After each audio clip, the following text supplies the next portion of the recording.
Om Shri Gurubhyo Namaha Harihi Om Sumukascha Ekadantascha Kapilo Kajakarnakaha Lambodharascha Vikato Vignarajo Vinayakaha Dhumaketurganadhyakshaha Phalachandro Gajananaha Vakratundaha Surpakarno Herambaha Skandapurvajaha Suklam Bharadharam Vishnum Safivarnam Chaturbhujam Prasannavadanam Dhyayet Sarvavighnopasanteye Yattadvaradavaktradhya Parishadhya Parasatam Vignam Nigdhanti Tatatam Vishwaksenam Tamasriye Gurur Brahma, Gurur Vishnu, Gurur Devo Maheswaraha, Gurur Sakshat Parabrahma, Tasmai Shri Gurave Namaha, Satchidananda Rupaya Krishnaya Aklishtakarine, Namo Vedanta Vedhyaya Gurave Buddhi Sakshine, Krishnat Vaipaya Namvyasam Sarvabhuta Hiteratam, Vedamcha Bhaskaram Bande Samadhi Nilayam Munim, Narayanam Namaskritya Naranchaiva Narottamam,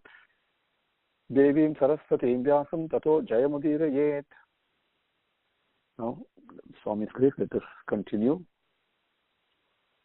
We came up to Slokam number 9 and the 10 characteristics of Bhagavata Purana, Bhagavatam, Bhagavata Purana, as well as the Adhyatmikam, Adi Devikam, Adi Bhautikam were very briefly described, but very clearly described. Now, this Adhyayam, Sukha Muni promised, is going to answer the question of Parikshit, how come the invisible became visible, or the kind of cosmic Purusha, how did that happen? And that is what's being described, something that cannot be understood intellectually. And but we will go through the verses, and I would not be surprised if certain aspects are not necessarily clear, because this is something beyond beyond the ability to understand. When someone asked Swami, can you please explain, Swami, how creation takes place? And that's what this Adhyayam is all about. And Swami said, no, you cannot understand it. It is like making sound with one hand. It's not possible. When you just move one hand, no sound comes, right? But how do you understand it? But still, we'll do our best. Pray to Swami. Now, the moment you understand it from the perspective of prema, things will become a little bit clear. Otherwise, one will be just going around and muttering words like, Garbhodaka Sai and all these big terms without really understanding or even beginning to appreciate what that means. So let us continue our journey. Now we are in Slokam 10. And it is, I'm deliberately breaking into certain sections. So the first section of this Adhyayam, the Bhagavata Purana, which is really nothing but you and me. Your life is a Bhagavatam, so is mine is a Bhagavatam. It is just not worth reciting over because we are not acting as bhakta. So at least I'm not behaving like a bhakta.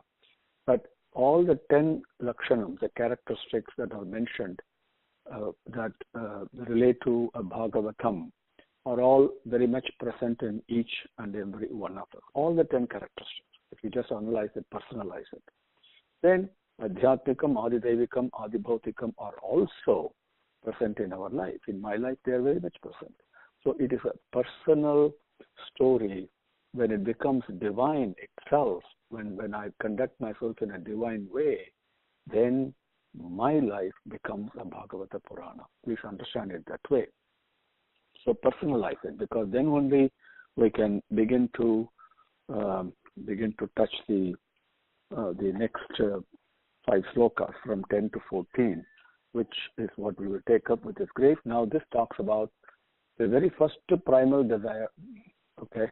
How did this Lakshanangal come about, and Adi Devikam, Adi Adhyatmikam, Adi Bhautikam, they all come about, right? The very first thing, because there was a primal desire that you must understand. So, Tasmat Virata Jayata is what Purushottam said, that Virata Purushan, that Viradan. So, the first thing is there was this expansiveness, which is the nature of prema, never ending expansiveness. Brahmandam, it continues to expand and expand and expand and expand. That Viradam, that is the huge, what we call in our limited term as universe, or on a gross terminology, or a mental world, whatever we call it, it's all huge. It's very big, right? That is the shell. That's the when Sukha is going to talk about apaha, the water he's going to talk about, and then now here we begin to understand what Narayana, the term Narayana means, and all this are going to be explained here. So understand everything from this expansiveness of prema. Okay, now number 10. Number 10 is the Virata Purusha. Tasmat Virata Chayata Virajo Adhi Purushaha is what Purushottam says. First, there was not Purushan, there was only Viratam. Viratam is expansiveness. Associated with that expansiveness came Brahma. That Virata Chayata, that Purushaha came. That Purusha, this Slokam number 10 now talks about that he broke open this universal shell. Universal shell is nothing but the shell of expansiveness, shell of prema. Then, what did he do? So, he wanted to find a place for him to be seated. He looked around. Then, he created this pure and uncontaminated water. This is called Garbhodakam in Sanskrit. Now, let us be very careful in understanding this on a personal basis. The moment the Brahma came out, but the moment Brahma was created by Bhagavan, by the Paratattvam, that prema itself, and remember, Ekam Sat, Ekoham Bahusyam, right? I am one, but I became many. And one of the first many was, we saw that how the gunas got, the equilibrium was disturbed. Then the gunas and the mind and the ahamkara, they came, right?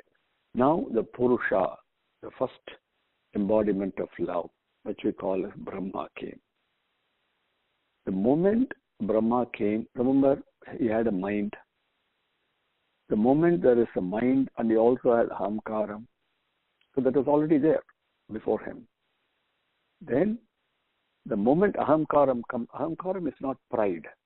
Ahamkaram simply means I am the doer.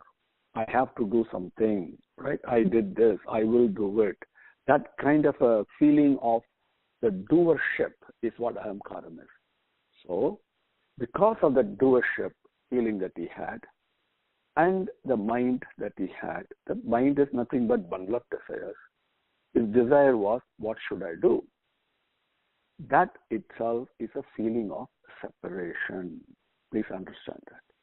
That is the very first instance of separation. Then he did tapas, purified and nullified his feeling of separation, got the darshan of Bhagavan himself, got instructions from him, then immersed himself in love.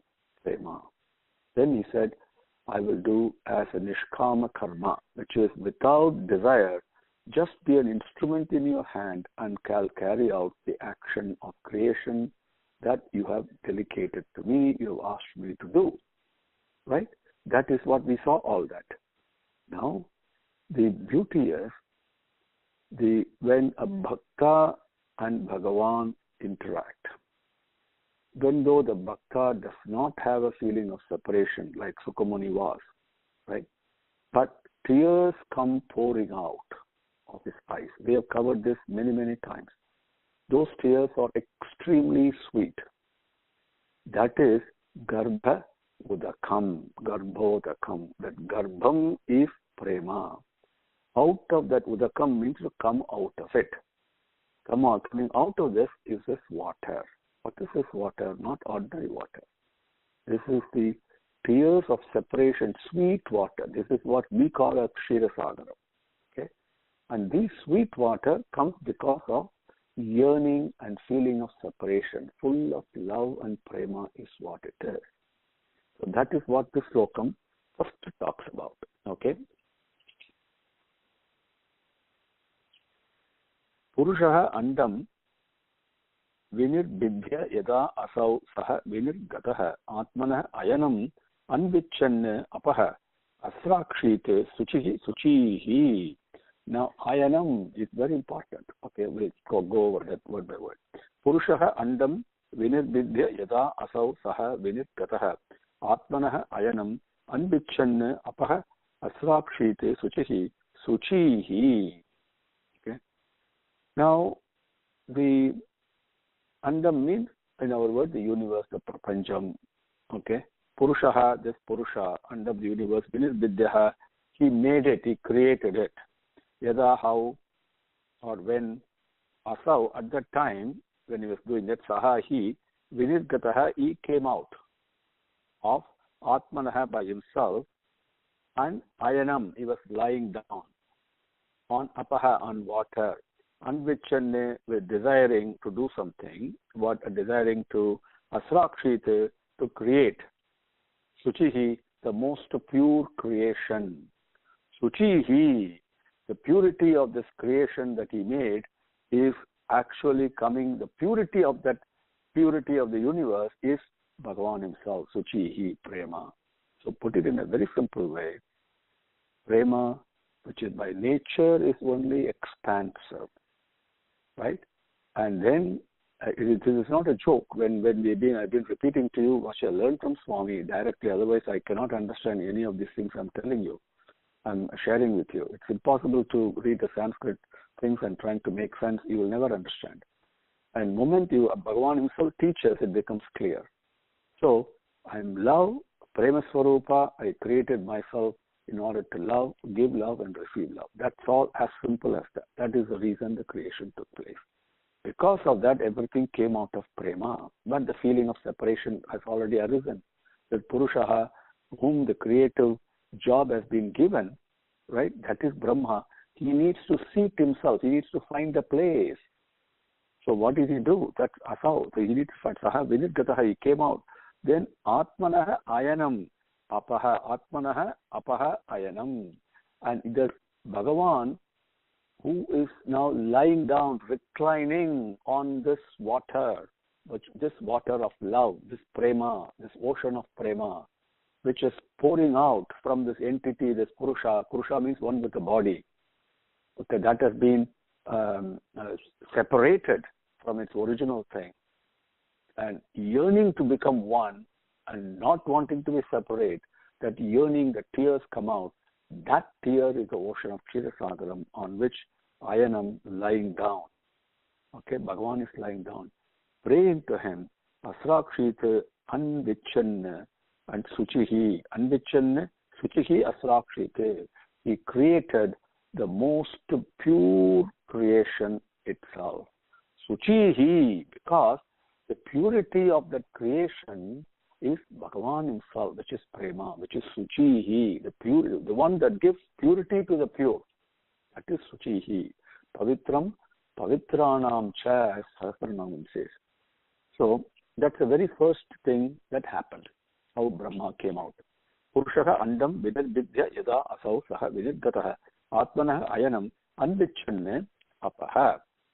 Now, slokam number 11. Tasu avatsita sa srishtasu sahasram parivatsaran tena narayanaha nama yat apaha purushodbhavaha tasu avatsita sa srishtasu sahasra parivatsarane tena narayanaha nama yat apaha purushaha udbhavaha. Narayana, Naram Ayanam. We have covered this several times, I think, in our various discussions. So it comes here now in Bhagavatam itself. Now, this, what we call as cosmic Purushan, this Bhagavan, we can consider this entity, Bhagavan, this Parampurul is even beyond Narayana, okay, because that is formless. But the form they give of this Bhagavan lying down on Adiseshan, on the Kshetrasagaram, is what now this is talking about.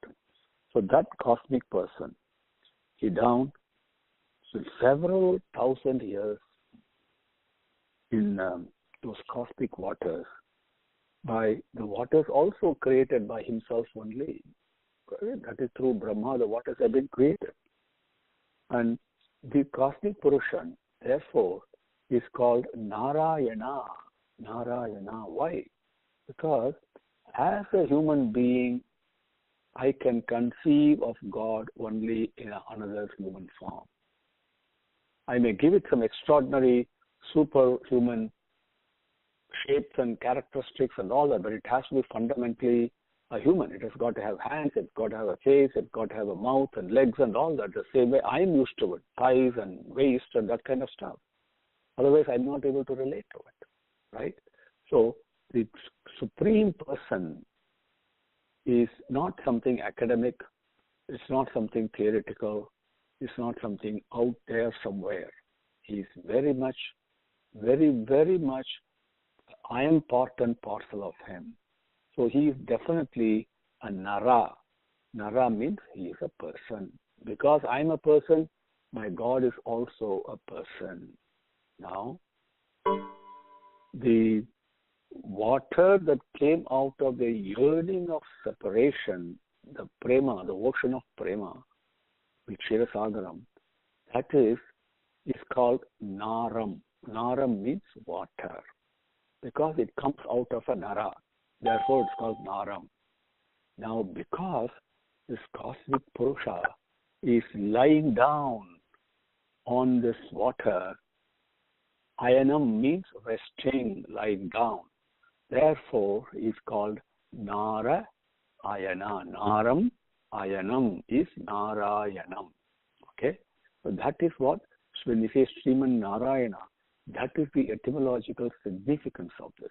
Again, this is nothing but our own consciousness, our own awareness, what we call our jiva, like we call it a jivatma, right? Our sense that, something that is there constant within us, but that is also is covered by my own mind and ahamkara, my own sense of pride and my own sense of doership and all that. Still the jivatma is there. And that is lying down on the bed of my mind.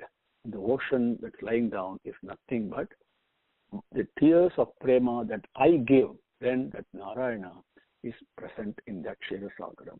This is how the name Narayana came. So, Tasu in that, Avat Sita resided Swa own Sashtasu for creation, Sahasram, 1,000 Parivatsaran, years, that is divine years. Vena, for the reason of creation, Narayanaha, that the Bhagavan we call as Narayana, okay? Nama, the name, yet, because Apaha, the water, Purushaha, Udbhavaha, that tears of prema, that tears of separation, the water of prema that comes out of the eyes of Brahma, right? Those water came out of Purusha Uddhavaha, that emanated, that came out of prema itself, the Param Purusha himself. That is why it is so sweet. So that water is also really created by Bhagavan only. That is nothing but prema. On that ocean of prema, Bhagavan Sriman Narayana is lying down, basically. So this is the very first way how the creation takes place. Prema, the love, decides to separate itself, so it disturbs the equilibrium. Then the expansiveness of that prema is cognized, is felt. Okay, then from that expansiveness, that huge, what we call as the universal, the egg, the andam means egg, basically the shell. That is why the whole universe is in the shape of an egg. That's why lingam, when we worship lingam, that's always in the shape of an ellipsoid, in the form of an egg only it will be. And from there came the very first form, the mental form of Brahma. Okay, and because of that, then he poured out the tears of prema. The ocean was there, and Bhagavan, who's lying down on the ocean, is Narayana. Okay, Sasu avatsite svasrishtasu sagasra parivatsarana tena Narayana nama yat apah purushaha udbhavaha. Now, slokam number 12. Now, this has happened. Then,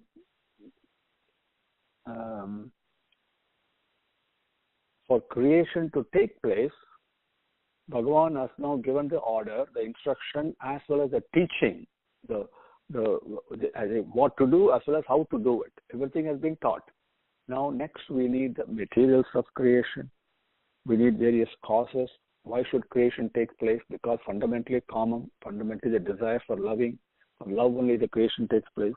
So various substances like the earth, that is a material cause for creation. Then there are instrumental cause for creation, like time is an instrument cause. Karma, the action that we do, they're all instruments for creation. Okay, and nature, the prakriti, the three gunas. So, and the jiva itself, right? The jiva who's falsely deluded into thinking that I am this body, etc., etc. So all these, but everything is suffused with divinity. Don't ever forget that. Whether it is time or whether it is karma or whether it is the panchabhutangal, whatever it is, everything is suffused with prema only. But the illusion, the illusory separation, how we are talking now, that is what creation is. The illusory separation is what creation is. So that is taking place through material causes like the earth, instrument causes like the time, karma, nature, and jiva. Jiva is because right now I'm saying that I'm enjoying something, even though the witness in me really doesn't enjoy or doesn't not enjoy. It just stays. But I think I'm enjoying something. That feeling, that I is a jiva. And we're all existing because of Bhagavan's anugraham only. The moment Bhagavan wills otherwise, all of this disappears. So it's an illusory projection that is there projected as long as he wills it. The moment he decides otherwise, the projection, the illusionary projection, the creation, all these things disappear. All appearances and disappearances are his will only. Slokam number 12. Dravyam karma cha kalascha svabhavaha jiva eva cha yat anugrahataha santi na santi yat upekshaya. Dravyam karma cha kalascha svabhavaha jiva eva cha yat anugrahataha santi na santi yat upekshaya. Dravyam, the material causes like the earth and various panchabhutangal, karmam, the work that comes to us, kalam, the time, svabhavaha, our own. This is very important. The svabhavam is not there are two ways to take it. One is the prakriti, the nature we have. Some of us are dominantly sattvic, some of us are dominantly rajasic, some of us are dominantly tamasic. But our qualities also keep changing all the time, right? But that is, we could call it a svabhavam. When somebody gets very angry by nature, that is a svabhavam, even though that is temporary, right? That's one way to take it, which is the natural tendency that is pulling and pushing us. That is svabhavam. But the real svabhavam is only prema. Okay, remember that. So jiva eva cha, with all these encompassed in this body called,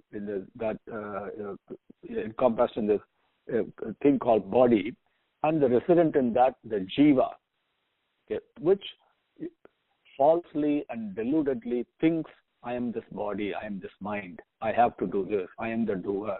That feeling we have, that jiva eva cha, Yet anugrahataha santi, with whose anugraham, whose grace santi, they all exist. Then yet when whose upekshaya, when he neglects or wills otherwise, they nasanti, they cease to exist. So dravyam, karmam, kalam, svabhavam, jivam, all these exist because he wills so. The moment he wills otherwise, they all disappear, they don't exist. Number 13. 13, then Bhagavan desiring to become many, ekoham bahusyam. So, in our terminology, we say he rose up from the yogic sleep, because it's impossible for us to, for my mind or intelligence to understand anything other than the way I do things, right? I wake up from sleep, so we assign Bhagavan wakes up from, and because it's not an ordinary sleep, because he doesn't really sleep as we do, so we call it as yogic sleep. So yoga nidra and all these are all terms we give. But actually, to understand, it's okay. They all serve a certain purpose in the plane of understanding. And woke up, and then what he did, he actually manifested this creative seed in three aspects. Viryam, Hiranmayam, it is called. All this all mental mind of Brahma. Please remember that. Mind of Brahma. Okay? And Viryam, Hiranmayam is the word that is used. So we made it into three aspects. And those three aspects are also very much part of you and me. Personally, you can relate to them. And I'll tell you what those are in the next sloka. Ekaha nanatvam anvichanna yoga talpat samuttitaha viryam hiranmayam devaha mayaya vyasrijat tridha. Eko nanatvam anvichanna yoga talpat samuttitaha viryam hiranmayam devaha mayaya vyasrijat tridha. Ekaha, the one, which is prema. Nanatvam, varieties, there are varieties, so many varieties. Anvichanna, desiring to be, ekoham bahusyam, but desire to be many. So, yoga talpat, see, this is our terminology. Yogam means oneness, okay, no separation. So, prema is the only one that is there.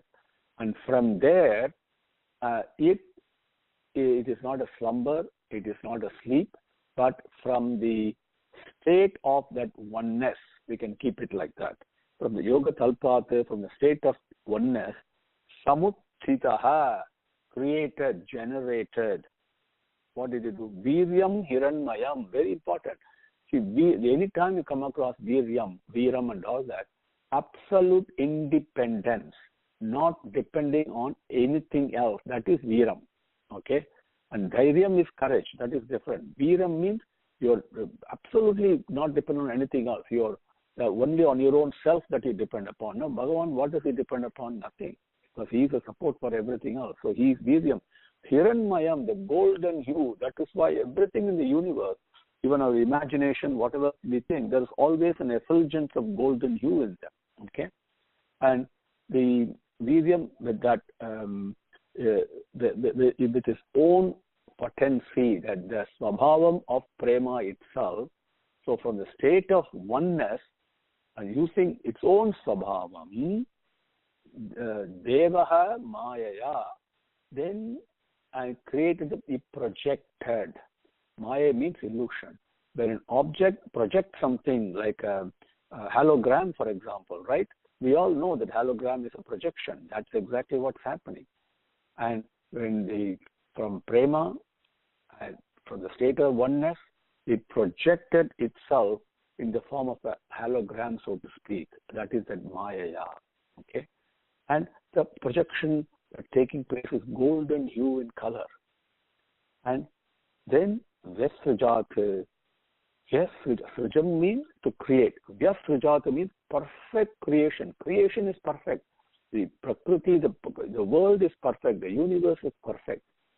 There is nothing wrong in the world. So change your vision accordingly is what Swami says. It's my vision that is faulty. Bhagavan's creation cannot be deficient. It is perfect. Perfect all around in all aspects. So Vyasrijat, perfectly created, Tridha, he manifested three aspects.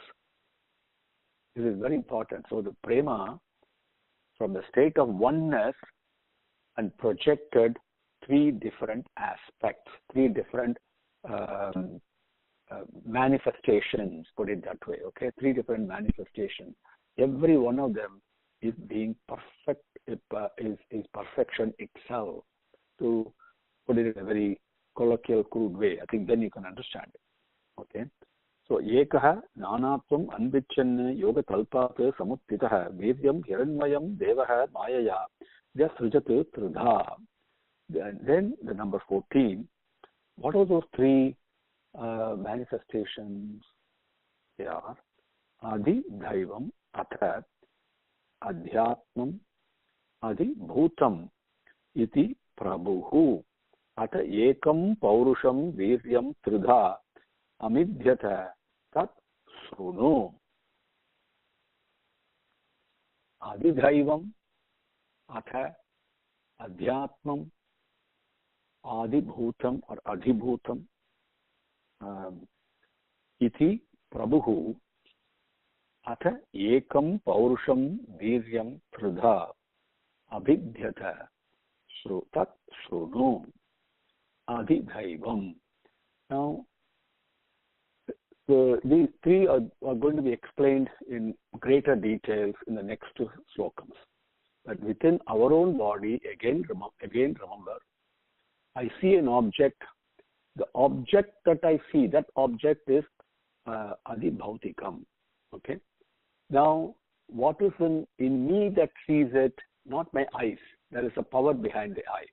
That power is a Deva. That is Adidhaivam. Adhyatmikam, beyond this power that sees, there is something there. That is a Jiva that is witnessing all this. That is Adhyatmikam. So Adidhaivam, Adhyatmam, Adhibhutam. Iti Prabhuhu. Prabhuhu is the overlord, the supreme lord. So he manifested, supreme lord means again prema. The moment you think of it as prema, it becomes personal. Okay, love is very easy to experience. Okay, very easy to touch. It's not in a book. It is not somebody who has to explain it to you. You yourself know what it is. So this love now, prema, manifests itself as the witness in me, as the power that perceives the world, and also the same prema manifests as the various objects, things that I perceive. Okay, that's all it is. So, Atha Ekam Paurusham. Atha, in this way, this one Ekam Paurusham, this one Lord, this one entity prema, which from its oneness now started manifesting various things, right? We saw in previous lokam.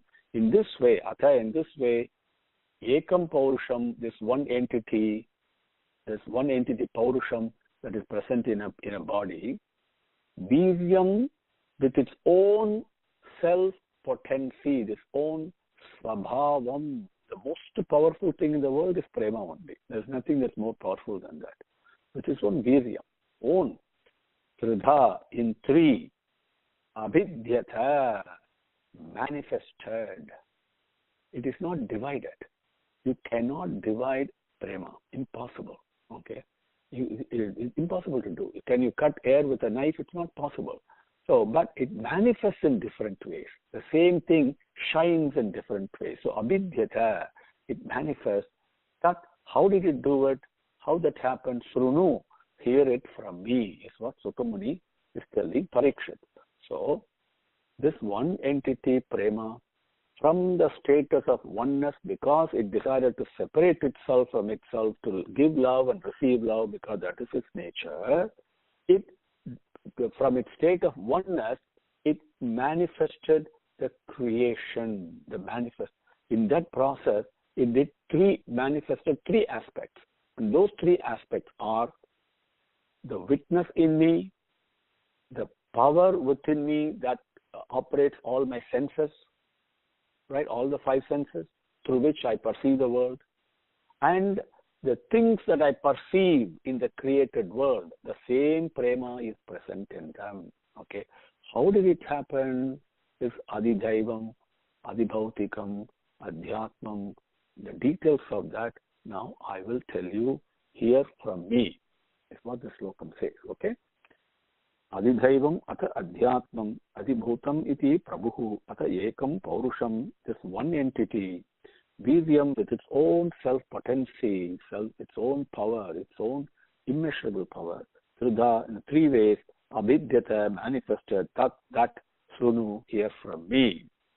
Om Shri Gurubhyo Namaha, Harihi Om, Samastalokaha, Sukhino Bhavanto, Samastalokaha, Sukhino Bhavanto, Samastalokaha, Sukhino Bhavanto.